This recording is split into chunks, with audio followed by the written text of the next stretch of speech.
Selamat datang di channel Teman Tidur. Di channel ini seperti biasa saya akan kembali lagi dengan membawakan sebuah cerita yang tentunya semoga saja dapat menemani aktivitas kalian semua. Yuk daripada kita lama-lama langsung saja kita masuk ke dalam ceritanya. Pagi di desa Karangjati dimulai dengan suara ayam berkokok dan asap dapur yang mengepul dari atap-atap rumah kayu. Di ujung gang yang dipenuhi pohon pisang dan perdu, berdiri rumah tua milik Mbah Kirun. Rumah joglo sederhana itu sudah berdiri lebih dari setengah abad. Dindingnya dari kayu jati, sebagian mulai lapuk dimakan usia. Namun rumah itu tetap berdiri, tegak seperti pemiliknya yang masih setia merawatnya meski tubuhnya tak lagi sekuat dulu.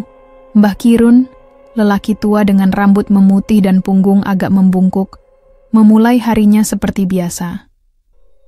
Ia menyapu halaman yang dipenuhi daun mangga kering, lalu menuju kandang ayam di belakang rumah. Tangannya masih cekatan menyebar dedak meski kadang harus berhenti sejenak untuk mengatur napas. Ia kemudian duduk di bangku kayu dekat sumur, menyesap kopi hitam dari cangkir enamel yang sudah penyok di salah satu sisinya. Beberapa tetangga lewat dan menyapa. Ia membalas dengan anggukan kecil dan senyum tipis. Mbah Kirun dikenal sebagai orang yang tak banyak bicara, tapi semua warga menghormatinya. Dulu ia sempat menjadi dukun kampung, orang yang dimintai tolong kalau ada yang kesurupan atau sakit misterius. Tapi sejak istrinya, Bok Surti, meninggal 3 tahun lalu, Mbah Kirun memilih hidup tenang, menjauh dari hal-hal yang dulu pernah ia geluti. "Kirun, anakmu kabarnya pulang hari ini ya?" tanya Pak Warno, tetangga sebelah rumah sambil menuntun sepeda tuanya. "Iya, No. Katanya sore naik bus dari kota," jawab Mbah Kirun tanpa banyak ekspresi. Seno, anak bungsunya, sudah beberapa tahun merantau ke Semarang. Ia bekerja sebagai teknisi di sebuah bengkel besar. Kabar terakhir yang Mbah Kirun dengar, Seno akan menikah. Tapi ia tak pernah benar-benar mengenal siapa calon menantunya. Pernikahan mereka dilangsungkan sederhana di kota, dan Mbah Kirun hanya diundang lewat surat dan uang kiriman. Ia tak datang, bukan karena sakit, tapi karena merasa waktunya sudah tak lama lagi untuk ikut dalam urusan anak muda. Menjelang sore, sebuah mobil sedan warna merah tua berhenti di depan rumah. Debu beterbangan saat pintunya dibuka. Seno keluar lebih dulu, lalu seorang perempuan dengan kacamata besar dan raut wajah dingin menyusul. Ia mengenakan baju terang dan celana panjang ketat, sesuatu yang jarang terlihat di desa. Warga yang kebetulan lewat hanya bisa melirik sekilas lalu berpaling. "Pak," Seno memanggil sambil tersenyum, tapi nadanya terdengar canggung. Mbah Kirun hanya mengangguk dan menghampiri perlahan. Ia menyalami anaknya, lalu menatap perempuan di sampingnya. Perempuan itu membalas salamnya dengan singkat, tanpa menunduk atau melepaskan kacamata gelapnya. "Ini Rani, Pak. Istriku," kata Seno singkat. Mbah Kirun mengangguk lagi, lalu membukakan pintu rumah. Ia mempersilakan mereka masuk tanpa banyak bicara. Di dalam rumah, suasana berubah sunyi. Mbah Kirun duduk di kursi rotan tua di ruang tamu. Sementara Seno dan Rani masuk ke kamar yang dulunya ditempati Mbah Kirun bersama almarhumah istrinya. Beberapa hari setelah mereka tinggal bersama, perubahan mulai terasa. Rani jarang keluar kamar. Ia selalu terlihat membersihkan tangan dengan tisu basah setelah menyentuh sesuatu. Saat Mbah Kirun duduk di ruang tamu, Rani memilih masuk kamar sambil menutup pintu tanpa suara. Malam itu, saat makan malam, hanya Seno yang berbicara. Rani hanya mengambil nasi dan sayur sedikit, lalu pergi setelah menyuap 2-3 sendok. Ia mengeluhkan bau kayu tua di dalam rumah, juga tentang nyamuk yang menurutnya terlalu banyak. Seno mengangguk-angguk saja, tak membantah. Beberapa hari, kemudian Seno mendekati Mbah Kirun saat sedang duduk di tangga dapur. "Pak, soal kamar. Rani kurang nyaman tidur di sana kalau Bapak juga tinggal di rumah ini. Maksudku, apa Bapak bisa pindah tidur di dapur atau ruang belakang saja? Kasurnya nanti saya bantu pindah." Mbah Kirun menatap anaknya tanpa berkata apa-apa. Tatapan yang datar, tapi dalam. Ia berdiri perlahan, mengangguk, lalu berjalan ke kamar. Malam itu juga, kasur tipis miliknya dipindahkan ke dapur, tepat di sudut dekat tungku dan rak bumbu. Tempat itu biasa dipakai menyimpan kayu bakar dan perlengkapan masak. Ia tak protes, hanya berbaring di atas tikar lusuh. Ia menatap atap dapur yang penuh sarang laba-laba. Malam makin larut, dan suara cengkrik terdengar jelas dari luar. Di ruang tengah, suara televisi menyala pelan. Tak ada yang datang menengoknya. Esok paginya, Mbah Kirun tetap menyapu halaman seperti biasa. Ia tidak menunjukkan perubahan apapun. Tapi beberapa tetangga yang melihatnya tahu bahwa sesuatu telah bergeser. Dulu, ia selalu menyiram tanaman di depan rumah. Kini, ia hanya membersihkan bagian belakang dan jarang keluar. Seno dan Rani mulai merenovasi bagian depan rumah. Rani membeli karpet, gorden baru, bahkan kulkas. Barang-barang lama milik Embok Surti dipindahkan ke gudang atau dibuang. Beberapa bahkan dibakar di belakang rumah. Mbah Kirun hanya menyaksikan, duduk diam dari ambang pintu dapur. Rani tampaknya memang tak ingin tinggal dengan orang tua. Ia lebih nyaman tinggal dengan perabot modern dan udara segar dari kipas listrik. Bau dupa dan minyak kayu putih yang biasa dipakai Mbah Kirun dianggap menjijikan. Ia pernah berkata kepada Seno, "Rumah ini berasa kayak kuburan." Ucapan itu sampai ke telinga Mbah Kirun. Tapi ia tak berkata apa-apa. Malam itu, ia duduk lama di dekat tungku, menyalakan api kecil sambil menatap bara. Matanya menerawang, seolah mengingat sesuatu yang jauh. Di luar, angin bertiup pelan, membawa aroma tanah basah. Di sudut dapur, seekor kucing hitam melintas, lalu duduk di dekat kakinya. Mbah Kirun mengelus kepala kucing itu perlahan. "Kamu saja yang masih ingat aku," gumamnya pelan. Sudut dapur tempat Mbah Kirun tidur hanya diterangi lampu gantung kecil dengan cahaya kekuningan. Udara di sana lebih lembab, dindingnya menghitam karena bekas asap yang menempel bertahun-tahun.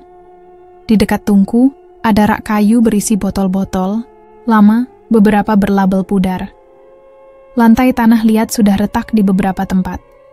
Mbah Kirun membentangkan tikarnya setiap malam di pojok antara pintu ke belakang rumah dan lemari penyimpan beras. Setiap malam, ia berbaring diam, menatap langit-langit.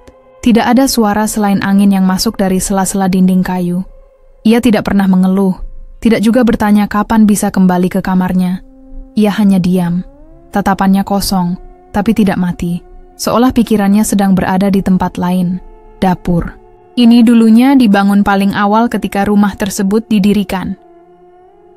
Leluhur Mbah Kirun, yang dikenal sebagai orang sakti di masa kolonial, menjadikan bagian ini sebagai tempat khusus untuk bertapa dan menyimpan benda-benda warisan. Setelah rumah diperluas, bagian dapur tidak pernah direnovasi besar-besaran. Hanya dibersihkan seperlunya. Tidak ada yang berani mengubah susunannya karena ada kepercayaan lama yang belum pernah dilanggar. Beberapa hari setelah tinggal di dapur, Mbah Kirun mulai bermimpi. Ia tidak pernah menceritakan mimpinya kepada siapapun. Tapi tiap pagi, wajahnya tampak lebih pucat, dan mata kirinya sering bergerak-gerak sendiri, seperti sedang mengikuti sesuatu yang tak terlihat. Dalam tidurnya, ia melihat Embok Surti berdiri di bawah pohon kelapa belakang rumah. Wajahnya tampak basah, seperti habis menangis. Tangannya menunjuk ke arah tungku yang padam. Mbah Kirun hanya bisa berdiri di tempat, tak bisa bergerak. Suara perempuan itu tidak terdengar. Mulutnya bergerak tanpa suara. Namun pesan yang disampaikan terasa jelas. Ada sesuatu yang terusik. Di malam-malam lain, suara gamelan halus terdengar dari arah langit-langit. Lembut, teratur, seperti dimainkan jauh di kejauhan. Suara itu datang perlahan, lalu menghilang mendadak. Pernah satu kali, Mbah Kirun terbangun karena mendengar suara kentongan. Bukan dari luar rumah, tapi dari dalam dapur. Padahal tak ada apapun di sana selain dirinya dan tikar tipis. Rani, yang beberapa hari terakhir mulai membersihkan rumah lebih sering, mulai mengeluh. Ia mencium bau dupa dari arah dapur, padahal tidak ada siapapun membakar apapun. Ia juga mengaku mencium bau kayu terbakar, padahal dapur tidak pernah dinyalakan sejak mereka memasang kompor gas di bagian depan rumah. Rani semakin sering menutup hidung setiap kali melewati lorong ke dapur. Ia menyuruh Seno untuk membeli pengharum ruangan dan meletakkannya di sana, tapi baunya tetap muncul setiap malam. Kayak ada orang bakar kemenyan tiap malam. Padahal nggak ada siapa-siapa, Sen. Aku jadi pusing, keluh Rani dengan nada tinggi. Seno hanya mengangguk. Ia beberapa kali mencoba mencari sumber bau itu, tapi tidak menemukan apa-apa. Bau itu tidak menyebar ke seluruh rumah, hanya di lorong dapur dan ruang makan. Anehnya, ketika ia bertanya pada Mbah Kirun, bapaknya hanya menjawab, singkat, bau lama. Sudah ada sejak dulu. Suasana rumah makin hari makin dingin. Bukan karena cuaca, tapi karena percakapan semakin jarang. Rani menghindari melewati dapur jika tidak perlu. Bahkan ketika ingin ke kamar mandi belakang, ia lebih memilih menahan buang air hingga pagi. Warga sekitar juga mulai menunjukkan perubahan sikap. Beberapa yang biasanya mampir untuk sekadar ngobrol atau menitip salam, mulai menjauh.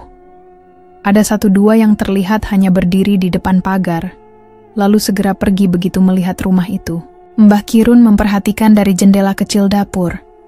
Tatapannya tidak heran, hanya mengamati. Suatu malam, Bu Yati, tetangga samping rumah, berlari ke rumah Pak RT. Ia mengaku melihat bayangan hitam berdiri di jendela samping rumah Mbah Kirun. Bayangan itu tinggi dan tak bergerak, meskipun tak ada orang yang seharusnya berdiri di sana. Ketika ditanya lebih lanjut, ia hanya mengatakan bahwa bayangan itu tidak memiliki wajah. Kabar itu menyebar ke warga lain.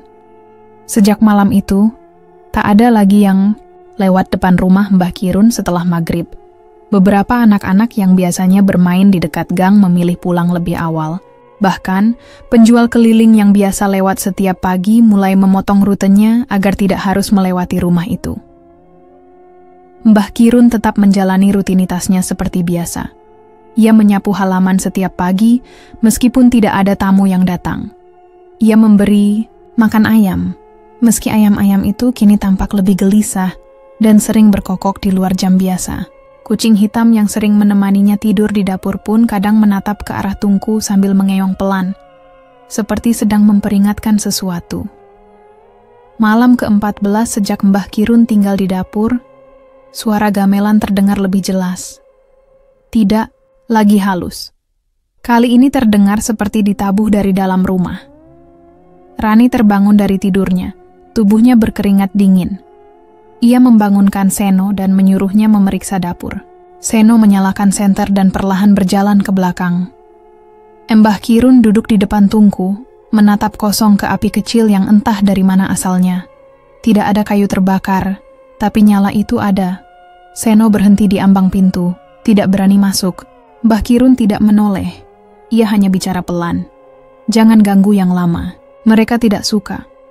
Seno tidak menjawab. Ia kembali ke kamar dan mencoba tidur. Rani masih gemetar. Ia mengaku melihat bayangan perempuan berdiri di pojok kamar sebelum Seno menyalakan lampu. Tapi saat Seno melihat ke sana, tak ada siapa-siapa. Pagi, harinya, beberapa tetangga yang melewati rumah itu melihat sesuatu yang aneh. Di jendela dapur, tergantung sapu lidi yang terikat dengan benang merah. Tidak ada yang tahu siapa yang menggantungnya.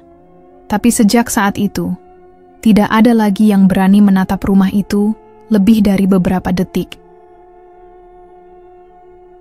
Mbah Kirun tetap tinggal di dapur. Ia tidak pindah. Ia juga tidak meminta apapun. Tapi setiap malam, suara gamelan semakin sering terdengar, dan bau dupa semakin kuat. Rani mulai kehilangan nafsu makan. Seno lebih banyak diam. Rumah itu seperti mengunci penghuninya dari dalam. Pagi itu, suara piring pecah terdengar dari dapur. Rani memekik kesal. Pak Kirun ini ya, kalau sudah tua, kenapa maksa cuci piring sendiri? Lihat tuh, berantakan semua.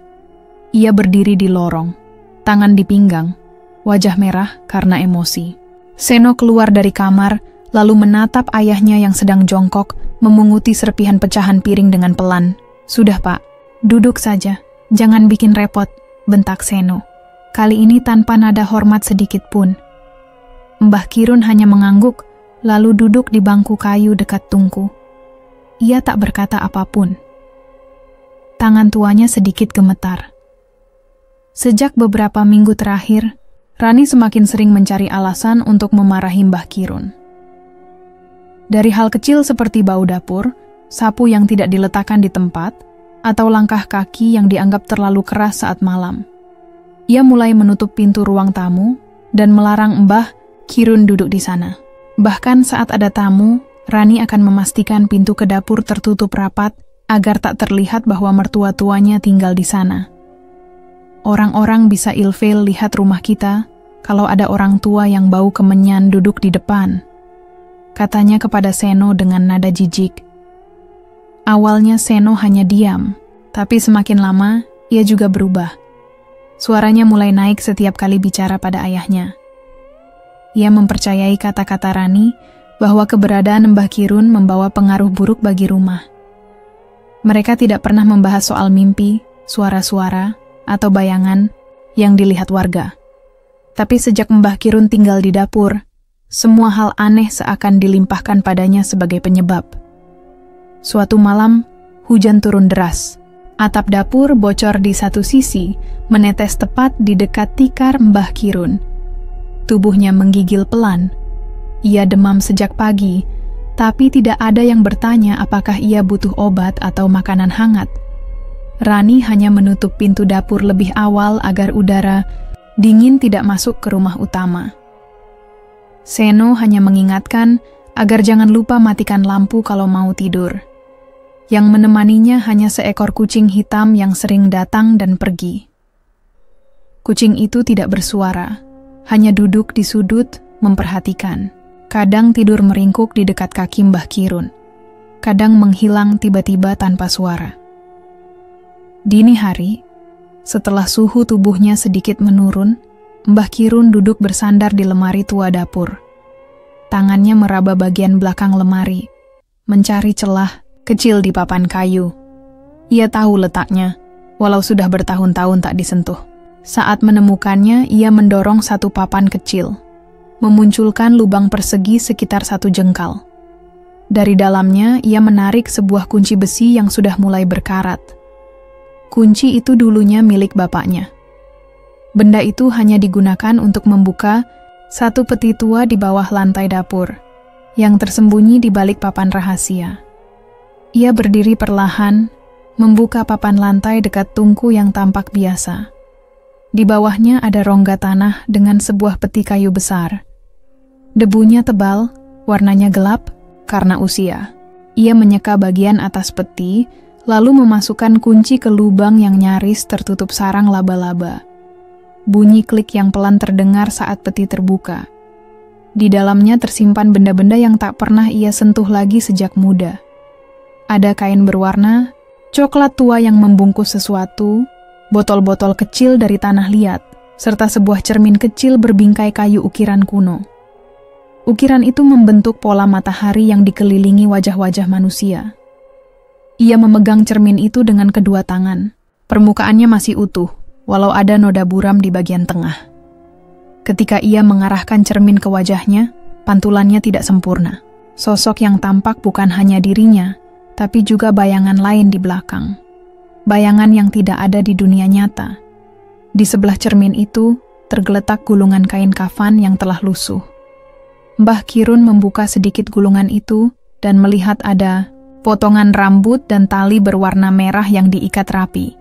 Ia menghela napas panjang, lalu menatap ke arah kucing yang kini duduk diam menghadapnya. Waktunya sudah dekat, gumamnya pelan. Malam berikutnya, suara ketukan terdengar dari dalam. Peti meskipun sudah tertutup kembali. Benda-benda yang tadi dibuka kini telah disimpan kembali, tapi Mbah Kirun tahu, mereka tidak akan tenang untuk waktu lama. Rani kembali ribut keesokan paginya. Kali ini karena merasa dapur semakin bau. Ini bukan bau biasa, Sen. Kayak kain busuk. Aku curiga jangan-jangan Simbah itu simpan sesuatu yang nggak beres di dalam, katanya sambil membuka pintu dapur dengan keras. Saat ia melongok ke dalam, Mbah Kirun hanya duduk diam, menatap cermin kecil yang kini tergantung di dinding dapur. Rani melangkah mundur, entah kenapa merasa merinding. Ia tidak melihat wajahnya di pantulan cermin itu. Yang tampak justru sosok perempuan berambut panjang dengan mata terpejam. Ia buru-buru menutup pintu dapur, lalu menarik Seno keluar rumah. Aku nggak betah lagi. Kita pindah kosan dulu, nanti rumah ini dijual saja, ujarnya panik. Seno mencoba menenangkan, tapi Rani bersikeras. Aku nggak mau tinggal satu atap sama orang yang bawa benda-benda aneh. Sore harinya, saat mereka keluar rumah, kucing hitam itu mengikuti mereka sampai depan gerbang, lalu berhenti. Ia duduk diam, menatap Rani yang melangkah cepat, seolah tahu bahwa keputusan ini akan membawa akibat Mbak Kirun tetap di dapur. Ia mulai menggambar sesuatu di lantai tanah menggunakan sisa arang dari tungku lama. Pola-pola itu membentuk lingkaran dan simbol yang tak dikenal. Tangannya tidak ragu. Ia menghafal pola itu di luar kepala. Setiap tarikan garis seperti membuka kembali sesuatu yang telah lama dikunci. Di luar, angin bertiup lebih kencang dari biasanya. 3 hari setelah mereka pergi dari rumah, Rani mulai bermimpi aneh. Dalam tidurnya, ia merasa sedang terbaring di atas kasur, tetapi tubuhnya tak bisa bergerak. Suara langkah kaki menyeret terdengar dari sudut kamar. Ketika ia memaksa membuka mata, seorang lelaki tua dengan wajah mengelupas duduk di tepi ranjang. Matanya kosong, kulitnya menggantung seperti kain basah, dan napasnya berbunyi berat. Saat Rani mencoba berteriak, mulutnya terkunci. Sosok itu hanya menatap, lalu tangannya terulur, menyentuh perutnya. Panas dan dingin bersamaan menjalar ke dalam tubuhnya. Begitu ia terbangun, tubuhnya basah kuyup oleh keringat, bantalnya lembab, dan ada bercak merah kecil di ujung spray, seperti bekas darah kering. Aku nggak mimpi biasa, Sen. Itu seperti nyata, katanya keesokan paginya. Seno tidak terlalu menggubris. Ia hanya mengira istrinya terlalu lelah atau sedang stres. Tapi kejadian aneh tidak berhenti di situ. Di kosan kecil yang mereka sewa, perabot mulai bergerak sendiri. Kursi bergeser saat tidak ada yang menyentuh. Lemari terbuka sendiri tengah malam. Guci hias di atas lemari jatuh dan pecah, padahal tak ada angin. Malam ketiga, Seno mendengar ketukan dari pintu depan sekitar pukul 2 dini hari. Suaranya pelan, tapi berulang. Ia membuka pintu dengan hati-hati, namun tidak ada siapa-siapa. Halaman kosong. Tapi lantai depan basah, seperti habis dilewati kaki kotor dari tanah becek. Seno mulai merasa ada yang tidak beres, tapi ia masih berusaha menganggap semuanya sebagai kebetulan. Sampai suatu pagi saat Rani sedang memasak, tubuhnya mendadak kaku. Ia berdiri di depan kompor, tangan memegang sendok sayur, tapi tidak bergerak. Matanya kosong, bibirnya bergetar tanpa suara. Lalu tiba-tiba ia berteriak, "Dasar tua bangka, harusnya kau dikubur hidup-hidup di dalam dapur itu." Seno yang sedang menyikat baju langsung berlari ke dapur kos. Rani masih berdiri di tempat yang sama, tapi wajahnya berubah. Sorot matanya dalam, dan suaranya terdengar lebih berat. "Kau kira bisa lari dari rumah itu? Darahmu sudah dipilih. Biar tua itu menyelesaikan dendamnya." Seno menarik bahu istrinya, mengguncang dengan panik. Dalam sekejap, tubuh Rani melemas. Ia terjatuh, menangis tanpa tahu apa yang baru saja dikatakannya. "Aku nggak tahu kenapa aku ngomong begitu. Aku nggak sadar, Sen."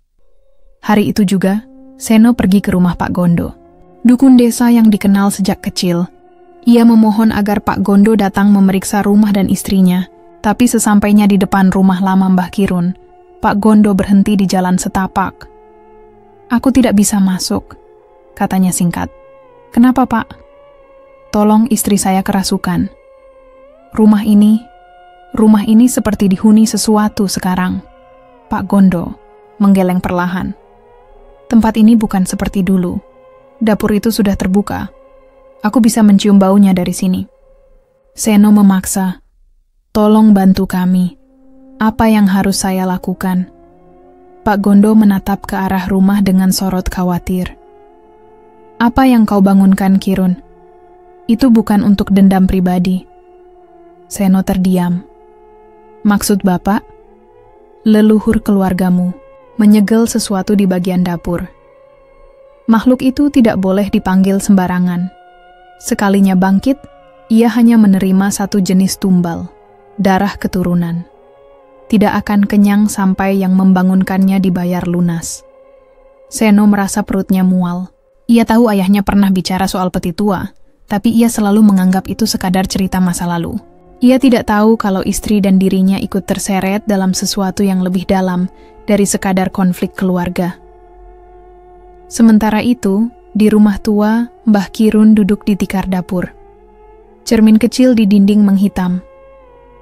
Di tengah lingkaran arang di lantai, kain kafan lusuh kini terbuka, memperlihatkan boneka kecil dari tanah liat dengan rambut manusia menempel di bagian kepala. Di sekelilingnya ada tetesan darah ayam yang baru saja disembelih. Kucing hitam duduk di sudut ruangan, matanya menyala hijau. Asap tipis muncul dari celah lantai. Suara berbisik menggema, tak berasal dari satu mulut, tapi seperti banyak suara berbicara bersamaan. Mbah Kirun menunduk, berbisik, "Aku tidak butuh banyak, hanya cukup untuk membuat mereka tahu rasa." Angin malam menerpa pintu dapur hingga bergoyang sendiri. Di luar, ranting pohon bergerak tanpa arah, seolah merespons sesuatu dari dalam rumah. Di tempat kos malam itu Rani kembali bermimpi. Kali ini ia berada di dalam dapur rumah tua. Cahaya redup, dan sosok perempuan kurus duduk di depan tungku. Saat Rani mencoba mendekat, perempuan itu menoleh. Wajahnya penuh luka, dan matanya hitam seperti arang. Ia tersenyum, lalu menunjuk ke langit-langit. Di sana tergantung potongan-potongan kain kafan dengan nama-nama yang ditulis dengan darah. Salah satu nama di situ, Rani. Ia terbangun sambil menjerit, tubuhnya gemetar. Matanya merah seperti habis menangis semalaman. Seno sudah tidak bisa menyangkal apa yang terjadi. Mereka harus kembali.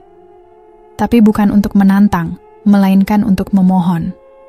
Ia tahu hanya satu orang yang bisa menghentikan semua ini. Orang yang memulainya sendiri. Tubuh Mbah Kirun semakin kurus dari hari ke hari. Pundaknya mengerut, kulit lengannya penuh gurat seperti kertas tua, dan matanya makin jarang berkedip.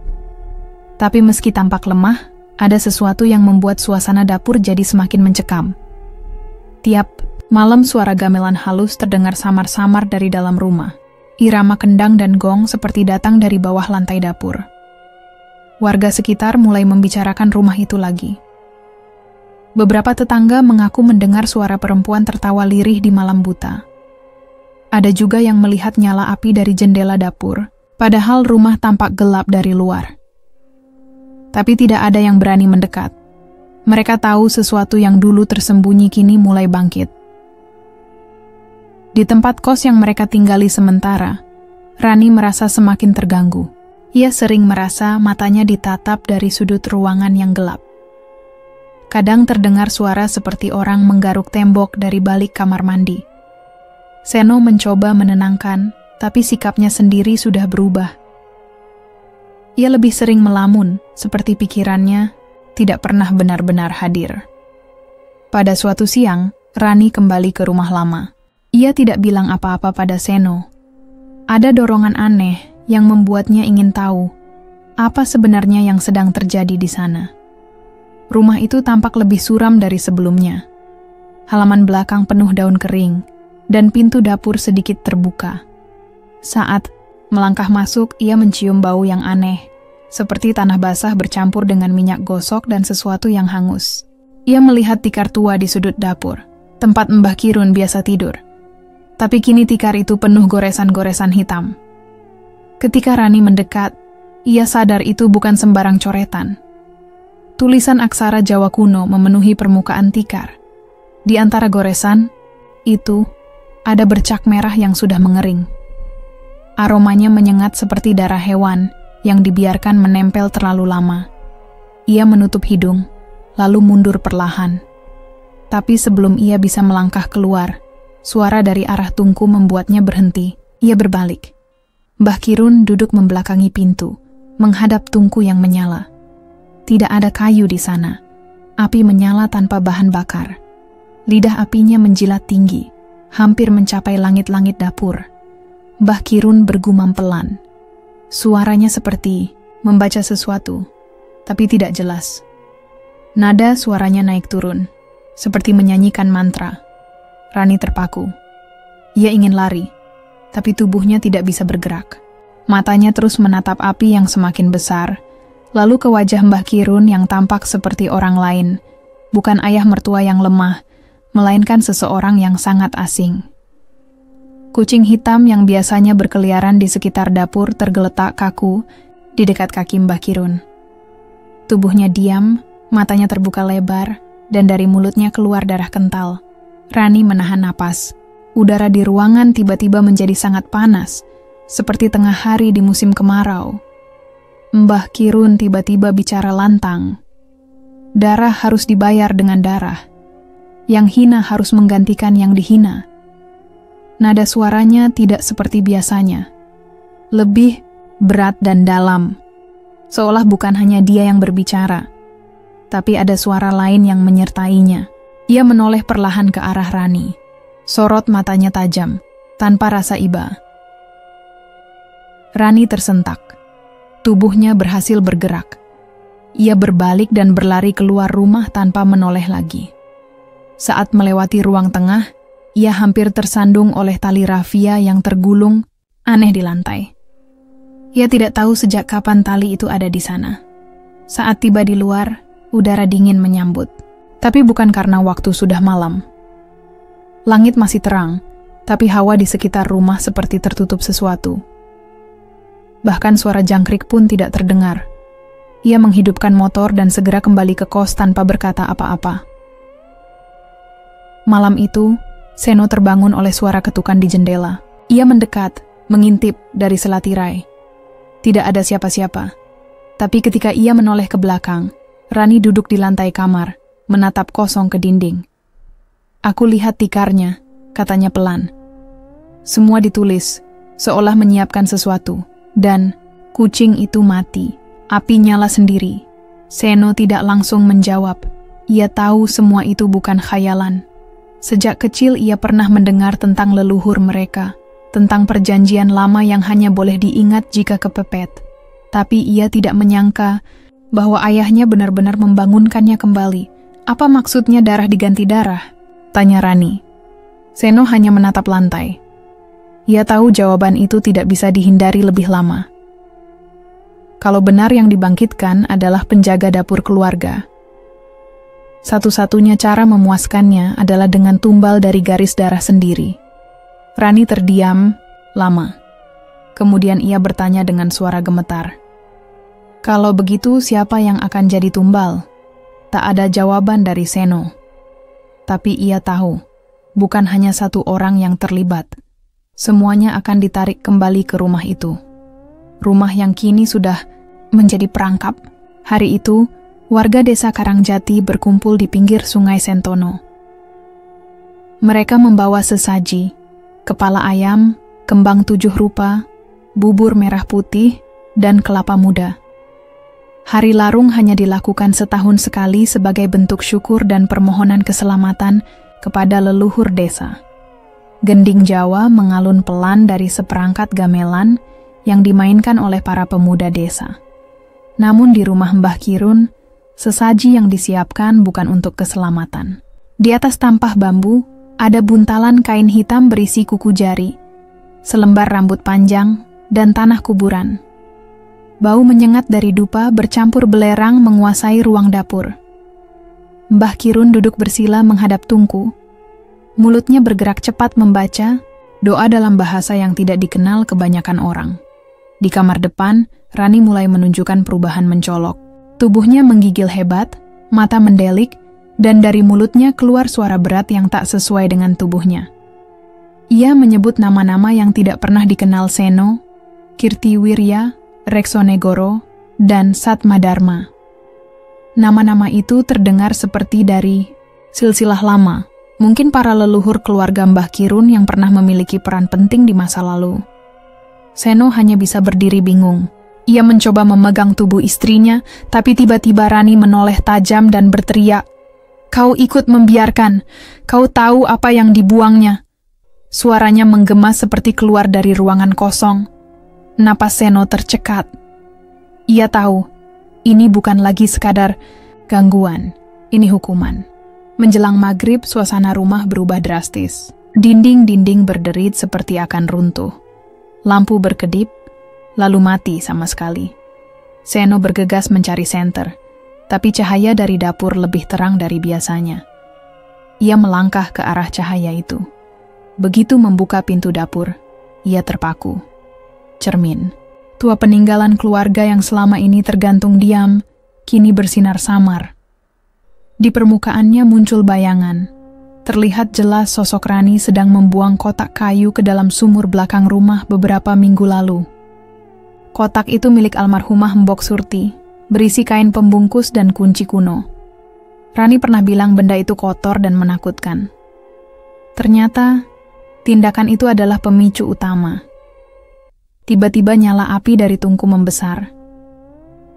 Dapur seolah terbakar, tapi anehnya, api tidak menjalar ke dinding atau atap. Api hanya berputar-putar di dalam tungku, seolah menyimpan amarah yang tidak bisa dilepaskan. Rani muncul di ambang pintu dapur. Ia berjalan seperti orang linglung. Pakaiannya robek sebagian dan wajahnya penuh goresan. Ia menatap api itu, lalu melangkah mendekat. Seno berteriak memanggil, tapi Rani seolah tidak mendengar. Dalam hitungan detik, tubuhnya lenyap di telan api. Tak ada jeritan, tak ada suara, hanya kilatan merah yang tiba-tiba padam. Seno berlari ke depan tungku. Api sudah mati. Tidak ada jejak apapun. Hanya lantai hangus yang mengeluarkan bau aneh, seperti rambut terbakar dan tanah basah. Ia memeriksa seisi dapur. Tidak ada tanda keberadaan istrinya. Bahkan sisa pakaiannya pun tak ditemukan.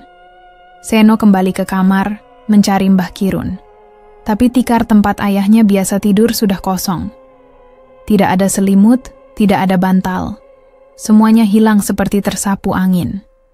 Ia kembali ke dapur. Kini lantainya terlihat jelas. Hangus membentuk pola tubuh terlentang, dengan tangan dan kaki merentang ke empat arah mata angin. Di tengah pola itu, ada tetesan darah yang masih segar, seolah baru keluar beberapa menit lalu. Seno menutup mulutnya.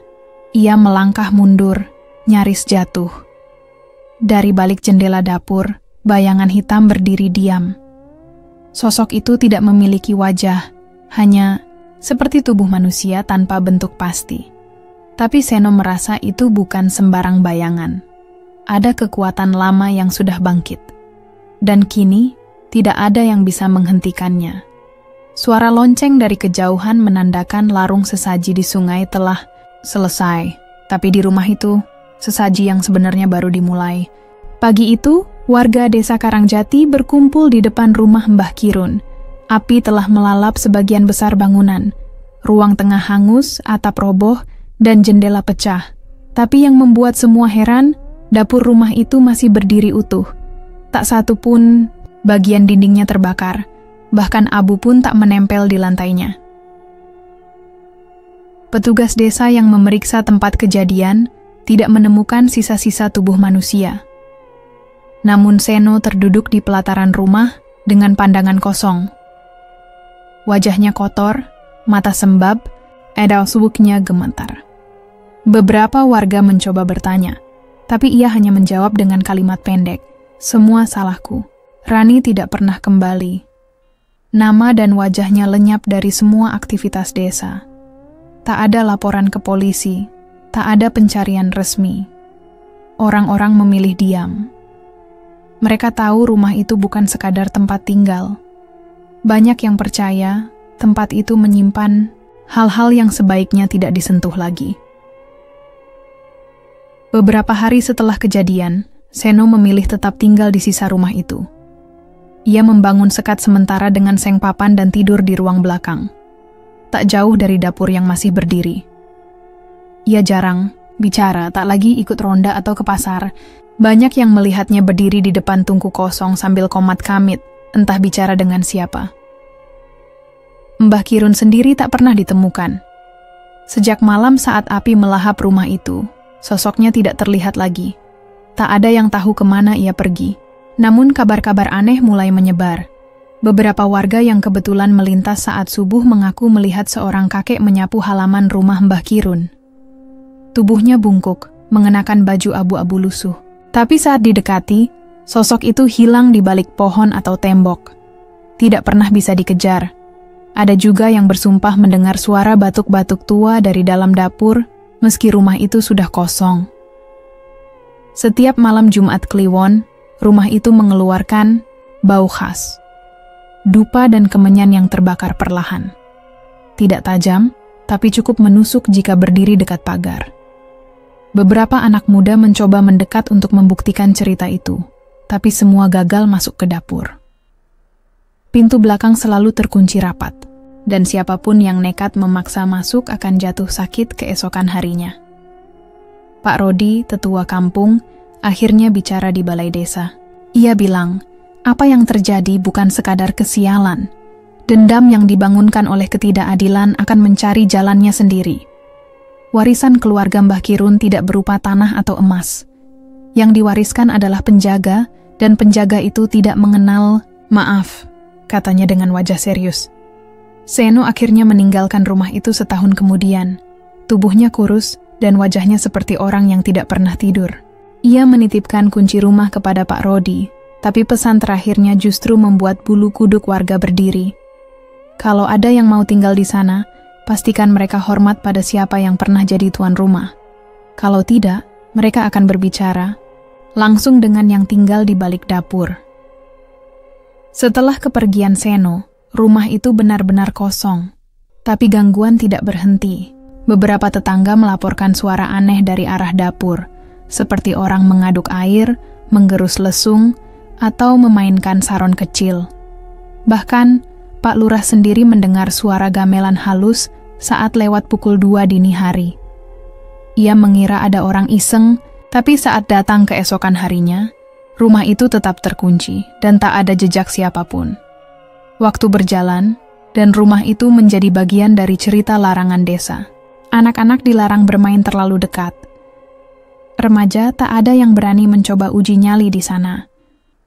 Bahkan, tukang kayu yang diminta memperbaiki pagar rumah itu menolak dengan alasan peralatannya selalu rusak jika dibawa ke sana.